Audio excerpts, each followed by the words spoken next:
It was Halloween night, 1996. At the time, I was an older teenager and was assigned with the job of taking my little brother Ronnie trick-or-treating. Not really what I had in mind for my night, as all of my friends said that they were going to a house party and I wanted to join, but whatever. My parents traveled a lot for work, and since Halloween this year was on a weeknight, they wouldn't be home. They didn't want to hire a babysitter, said it wouldn't be good for my brother or something, so I was entrusted to look after him. I say that loosely, because honestly, I think they just didn't want to fork over the cash. It was barely 4:30 p.m., and Ronnie was acting a little too enthusiastic to be dressed up as the Hulk. He was pulling me out of the front door before the streetlights even switched on. "Come on, you're supposed to go out when it's dark and scary. You know that, kid," I mumbled, brushing his hand from mine. But Ronnie seemed to ignore my words, too eager for candy and too enthralled by the spooky decorations lining the sidewalk. He rushed to every doorstep, shoving his pillowcase in the residents' faces and screaming, "Trick or treat!" before they could even greet him. I slowly sulked behind, giving an apologetic wave as they replied to me with a half-hearted smile and to my brother with a handful of chocolate. The night continued, and by 8 o'clock, we had already been to every house in the neighborhood. "All right, that's good enough. Time to go home," I said. "No, I want more." "No, kid, you definitely don't." I snatched his bag and shook it. "You have plenty, see?" "Ugh, fine. But when we get home, I want to watch scary movies." "Yeah, that's not happening either," I contested. "You get an hour for candy and kid shows, and then it's to bed." Ronnie was passed out on the couch from a sugar overdose not even 20 minutes after we got home. I carried him to his room and made sure to keep his closet light on and his bedroom door cracked, just like my mom always did. I thought again about the party, and I checked my watch. It was still fairly early. I could still show up, right? Have a couple hours of fun. I mean, I do deserve it after dealing with Ronnie tonight. I peeked into my brother's room, making sure he was sound asleep. He won't be up till morning. Just a couple hours, I persuaded myself, and then I'll be home. I snatched my jacket from the kitchen chair before slipping out of the front door and locking it. The party was a 15-minute drive to someone's college friend's or something apartment. I didn't actually know which one of my friends knew them, but Sam had told me that there would be free booze and good music, so I was easily convinced. Walking into the open courtyard, I expected the sound of thumping bass to point me in the direction of the party, but instead, it was still and quiet. The stars twinkled in the dark sky alongside the half-dim moon. The chilled October air seeped through my clothing and bled onto my skin, making me shiver. I remembered Sam telling me the apartment number, so I briefly skimmed the property map until I found number 240 and navigated up a flight of nearby stairs in its direction. Passing by several units, I heard muffled conversation and laughter, the shrill of a vacuum, and the quiet screams of a woman, obviously being stabbed in some kind of slasher movie. I continued walking the concrete path until I came upon apartment 240, almost missing it because the 4 had come loose and was hanging upside down. I flicked the metal number and watched it swing before going to knock. To my surprise, the door flung open before my knuckles hit the wood. A tall woman, dressed in a black cape and wearing a wide grin, exclaimed, "We've been waiting for you." "You have? Me?" I looked around to make sure she really meant me, and then I felt stupid doing so. "Obviously she means you, idiot. You're the only one out here," I thought. The woman just nodded and motioned me inside. "Hey, Jake! You made it!" I was relieved to see a familiar face. Sam was sitting on a beige couch next to a dim floor lamp and near 3 other people that I didn't recognize. They were all wearing similar cloaks as the woman, and I thought about how unoriginal they were to all be witches for Halloween. Sam, on the other hand, Sam was Duff Man from The Simpsons. Leave it to him to go as the guy with alcohol, but he did promise me free booze after all. You could have at least worn a costume. He smirked between a sip of beer as I sat beside him. I don't know, man. I thought this was going to be a frat party or something. What is this? And where is everyone? I asked, scanning the silent room. Nah, man, this is the party. I thought AJ and Ben were going to show up, but I guess not. But we can still have fun. They told me once you got here we would play some party games. Hopefully spin the bottle. Sam winked. Did you see that tall chick? Sam's immaturity and the buzzkill of the room were already growing on my nerves. Dude, we're not 12 anymore.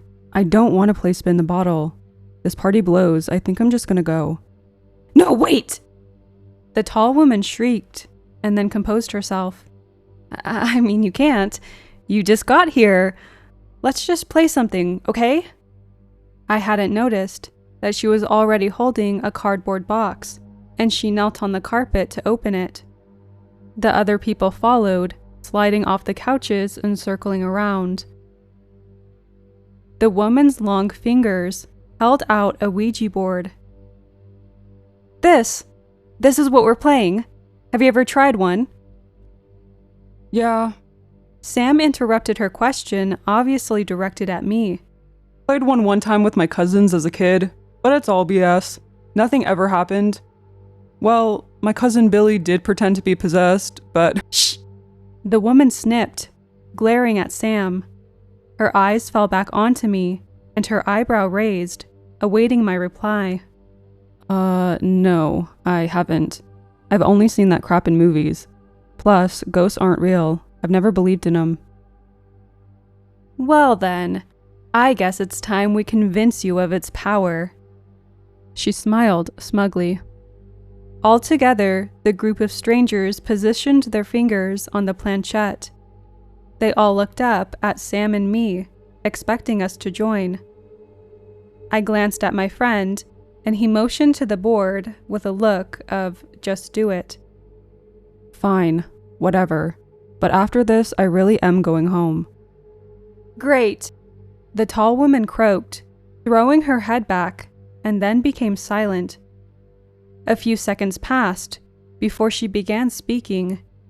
Oh, great one, we ask again to be graced by your presence. Please make it known that you're with us now. I noticed the planchette begin to slightly vibrate, trying to gain traction to move. It circled a couple of times, built momentum, and then rapidly slid across the wood to the printed word, hello. I looked around the room. Everyone had their eyes closed, as if in a meditative state, except for Sam and me. I scoffed under my breath to my friend, but instead of agreeing, he joined the others and shut his eyes. Yes, hello, the woman said. We've waited for the perfect night. We've waited just like you asked, and we've found you the perfect person. I was confused what she was talking about. The planchette then glided to G, followed by OOD. We are now fulfilling our promise to you in return for what you promised us. We have the sacrifice. We have the perfect one. Now, I was extremely weirded out, but I thought this had to be a hoax, a gag, a joke of some kind. It was Halloween and I was being tricked, not treated. Sam was probably behind the whole thing, and the members of the circle were just moving the letters to mess with me. Do you know of the sacrifice, O Great One? Call upon their name. Spell out the name of those who you desire, and they will be yours. The planchette began to travel again, and I glanced at Sam, who was now peeking out of one eye. We both followed the planchette slowly make its way to the letter R, and then, in rapid succession, ONNIE. I pulled away from the board and swiftly punched Sam in the arm. What's your deal, man? Don't bring my kid brother into this. It's not funny. Sam stared at me, wide-eyed and frightened, unable to speak. His gaze moved behind me, and I trailed where it went. The woman was now crunched into a ball and rocking back and forth. A soft laughter began escaping her, but it grew louder with every second. It began to morph into a deep guttural sound, until it was barely recognizable as a female voice.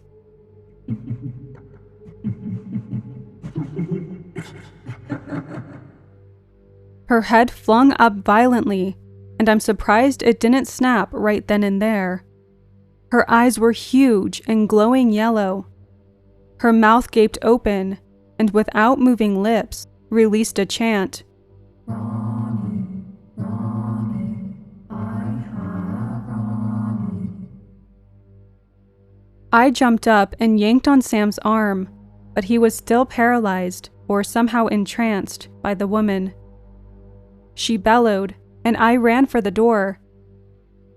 She chased after, crawling on all fours in a way that was too fast for any human to manage. The movement became so quick that she transformed into a black blur. The shadow leapt from the floor to the ceiling and onto every wall. I managed to reach the exit and slammed the door, hearing the metal 4 swinging behind me as I made my escape. My foot was to my car's floorboard by the time I reached our driveway. Trembling, I gripped the front doorknob, but it was still locked. I exhaled in relief as I realized Ronnie was okay, and that I had just made a fool of myself being so scared over a dumb prank. I entered our home, which was dark, save for a small glow coming from the living room to my right. I shrugged off my jacket and tossed the keys on the table next to me. Ronnie knew better than to be watching TV. It was already nearing midnight and he should be in bed. I considered how I was going to scold him this time while I passed through the archway. Ron. I froze, seeing two people sitting with their backs to me. A woman with a short black bob half turned and smiled. Mom? I didn't know that they had come home. Their car must have been parked in the garage. Welcome home, honey. Sit, she said, waving a wine glass in the direction of the adjacent couch. My father's harsh gaze followed me as I crossed the room and sat. Look, I know I shouldn't have gone out. I shouldn't have just left Ronnie like that. It was stupid and I won't ever do it again. You can ground me, take away my car, no TV privileges, anything. I know I deserve it. I tripped over my words as my heart was racing. I was pissed at myself for even sneaking out, but they're never home on Thursday nights. How was I supposed to know? So how was it? The obvious party you were dying to get into? My dad said sternly. It wasn't that great. It was just Sam and a couple of people I didn't know. We didn't even really do anything.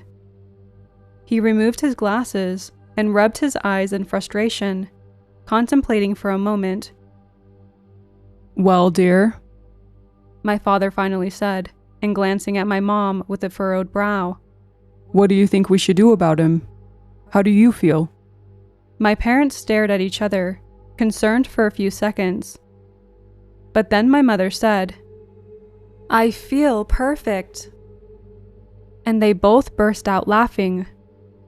I was taken aback, but they continued, and I eventually worked up an uncertain chuckle too.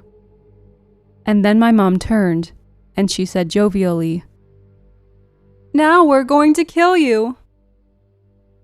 The room fell hush, and I sensed the blood drain from my cheeks. Huh? Oh, you heard her, son. We've been thinking about it for a while, and yeah, We're gonna kill you now. Their expressions dropped at the same time, and they both rose from their place. I clambered over the couch, making a barrier between us, which somehow brought me a little comfort. Alright, I'm done with the tricks tonight. I'm sorry I snuck out, but this isn't funny anymore. It's really starting to freak me out. I panted. You think this isn't real. This is real. My mother's shriek drilling into my eardrum. I knew you would go to that party. Who do you think set it up? I needed you out of the house so I could have Ronnie. I then realized I had forgotten the reason why I raced home, to check on my little brother. My thoughts swirled, a tornado, obliterating every belief of my reality. Who were those people in the cloaks? They said they were promised something. Where is Ronnie? Did you really summon a demon? We are the demon. My parents said in unison. Their eyes blinked and were replaced with hollow black pits. My mother crept towards me. You really think I need a board game to be summoned? She was offended. Those people were merely a gimmick. I tried out that one girl, but she just didn't feel right. Your stupid little parents are much more comfortable. And how polite of them To invite me in. What the hell are you talking about? Why would they invite you? I yelled. Who knows? My dad cut in. Greed? Money? Or maybe they just wanted to get away from you disgusting kids. He chuckled, and then said proudly, As if I really grant the requests of the bodies I take. I couldn't comprehend anything. All I knew was I needed to get my brother and just run. I made a break for the stairs and flew up them. Ronnie! Ronnie! His door was ajar just as I left it, and it slowly opened with a soft push and a quiet creak. The yellow glow of the closet light brushed across the room and fell onto his bed. My brother was still asleep, clutching his favorite stuffed animal and lightly snoring. I crouched at his bedside, firmly shook his arm, and whispered, Get up, kid. We have to go. He wasn't budging. Come on, please. I begged. His eyelids flicked open, and I was met with the shadow of his inner skull. I fell onto the hardwood in complete horror and scrambled backwards, failing to find the right footing to stand. Ronnie popped up and crawled to the end of his bed. His eyes were completely gone, nothing but deep black cavities. What's wrong? Ronnie said innocently, and then giggled. You look scared. Suddenly, my parents were standing at the door's threshold and began inching towards me, their presence becoming more suffocating with every step. Ronnie sprang from the bed and grabbed onto my mother's hand. They were backing me into the closet, and without any other escape, I quickly shut the door. I stood still for a few seconds, gripping the doorknob so it wouldn't turn, and pleading with the wooden panels to somehow be my savior. The golden bulb above me began to flicker until it gently faded and lost all luminosity. The darkness flooded the atmosphere, and I was left only with my frightened, shallow breaths. Then, that dreaded melody I heard earlier returned, but this time it was rewritten with my name. Jacob, Jacob, I have Jacob. When I finally came to, I saw myself standing in a brightly lit closet, surrounded by the people I loved the most. My mother asked, "How do you feel, honey?" My family's warm smiles and eager eyes awaiting my response. I feel perfect. My mouth released, and then I saw myself open my eyelids, revealing empty, hollow sockets.